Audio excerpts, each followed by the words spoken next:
Wow, so you finally decided to show up? My aunt didn't even look up from her phone when she said it.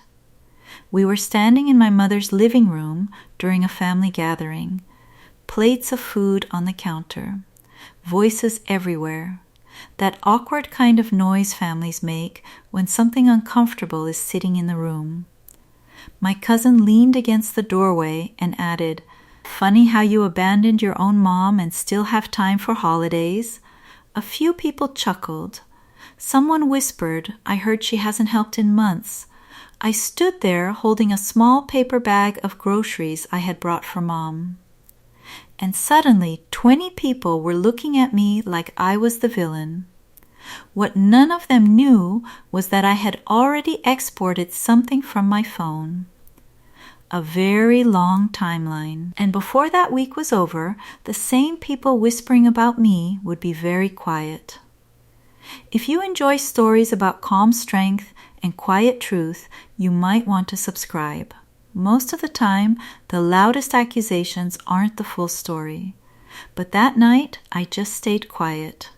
Because arguing would have been the easy reaction, and I had already learned that easy reactions rarely reveal the truth. For most of my life, I was the reliable one. When my mother started getting sick 2 years ago, I rearranged my schedule to help her. Doctor visits, prescription pickups, groceries, insurance calls, things no one likes doing. But families are strange. People notice the dramatic moments. They rarely notice the quiet responsibilities. At first, everyone said the right things. "You're such a good daughter. You're holding everything together." But over time, something changed.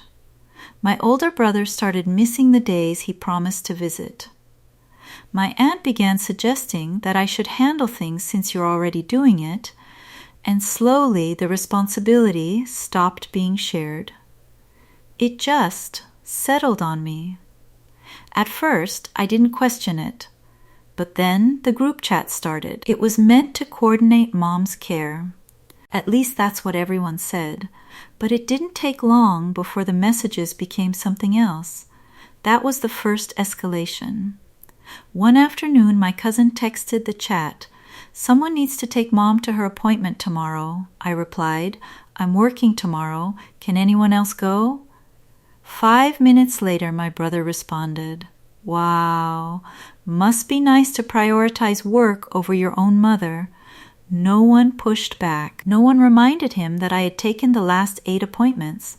Instead, my aunt replied, "I'll try to rearrange my schedule." And just like that, the story changed. Suddenly, I was the one who wasn't helping enough. I stared at the screen for a long time that night. Not angry, just tired. Because I knew something they didn't. Every message, every date, every time someone promised to help and didn't. It was all right there in the chat history, but that still wasn't the part that changed everything. The second escalation came a few weeks later. A distant relative I barely knew called me. She didn't ask how I was. She didn't ask how my mother was. Her first sentence was simple. "I heard you abandoned your mom." I almost laughed, because that sentence didn't come from nowhere. It had been repeated, retold, expanded by the same people who had watched me carry the responsibility for months. That night I opened the group chat again, and I did something simple.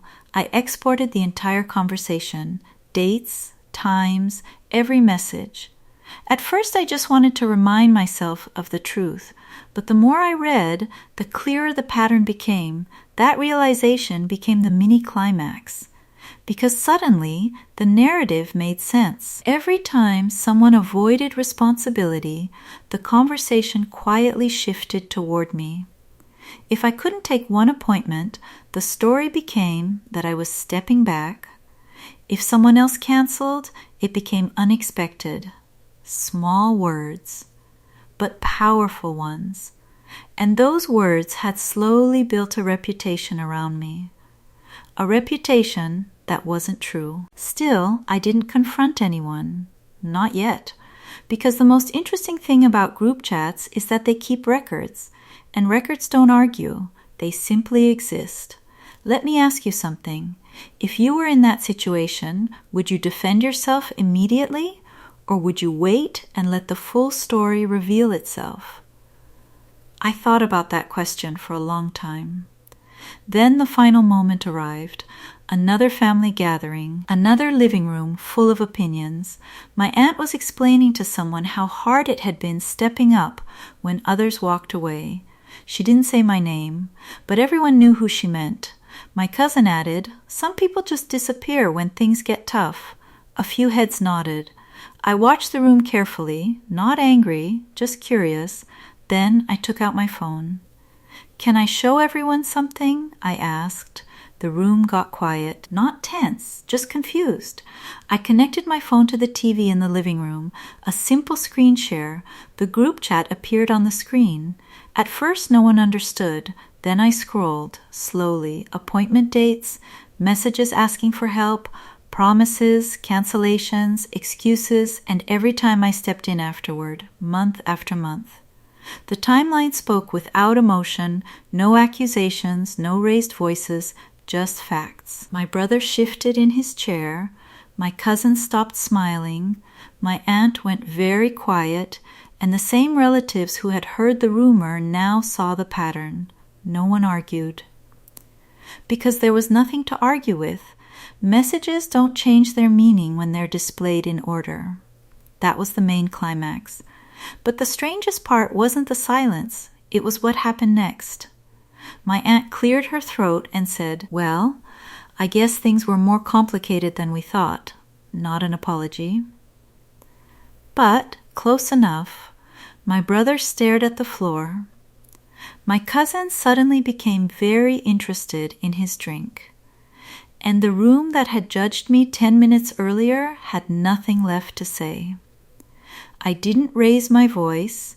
I didn't lecture anyone. I simply turned off the screen and sat back down. Because sometimes the most powerful response isn't defending yourself, it's allowing the truth to be seen. Things changed after that. The group chat got quieter. Responsibilities started getting shared again, not perfectly, but noticeably, and the rumors stopped, not because I argued louder, but because the timeline had already spoken. Looking back now, the experience taught me something important.